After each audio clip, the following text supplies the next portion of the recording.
Bodybags, where horror lies. What's up, y'all? Welcome to week 168 on the Bodybags. Your Monday host here, Dubbles. So, we don't have a theme week this week. So I've got a random flick. Again, been hitting up my Netflix. Just kind of browsing, seeing what horror movies on there, and I found a movie I've been wanting to see called The Hallow. This was released by IFC Midnight and Scream Factory. So, released in 2015. The story follows a British conservationist, his wife, and his baby.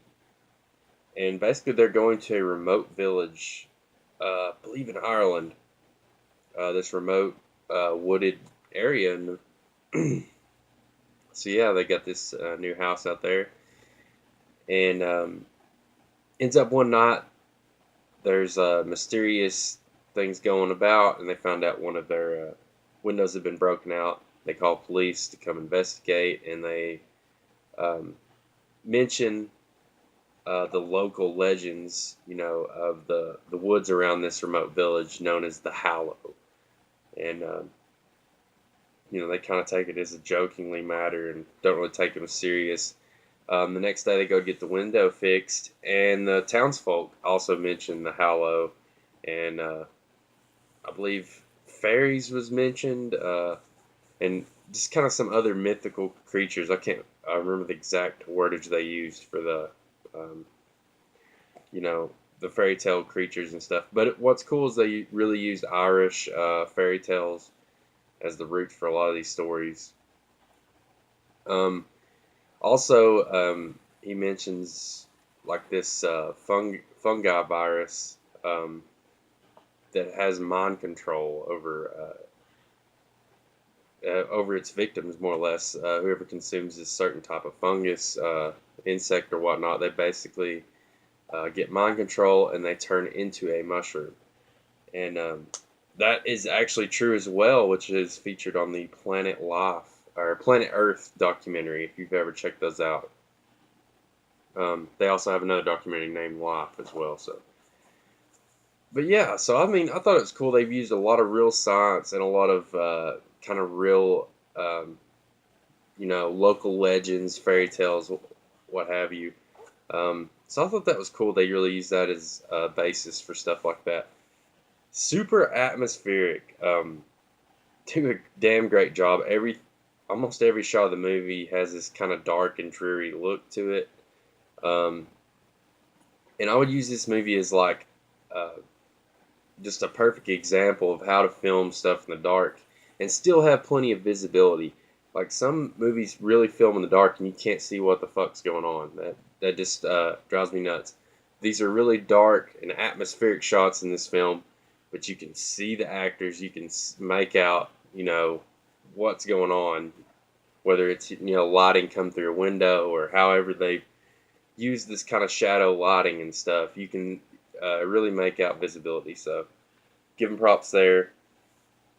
Kind of orchestrated score, really mild and understated score, but works pretty solid for it. I have to commend the creature effects as well. Really good job on the creature effects. A lot of the gore effects in this flick.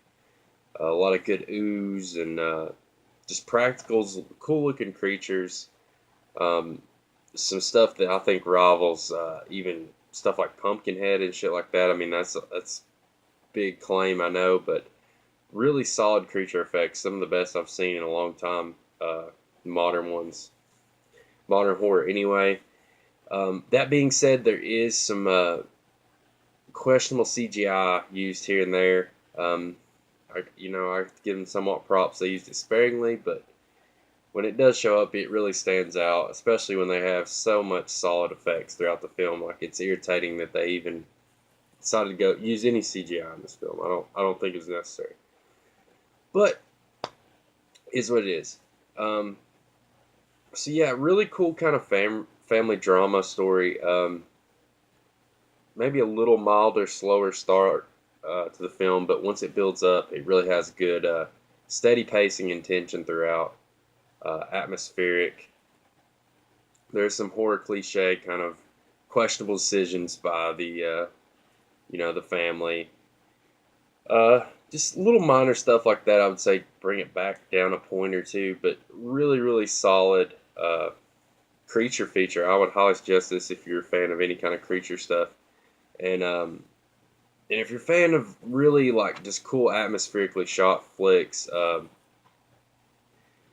and kind of has this fairy tale like feel, which I'm a big fan of Pan's Labyrinth. If you're a fan of anything like that kind of fantasy horror kind of feel to it, definitely check this one out. I highly suggest this one. Um, I'll probably give it an 8 out of 10. Pretty damn solid movie, guys. So, but till next week, y'all. Appreciate y'all watching as always. Peace.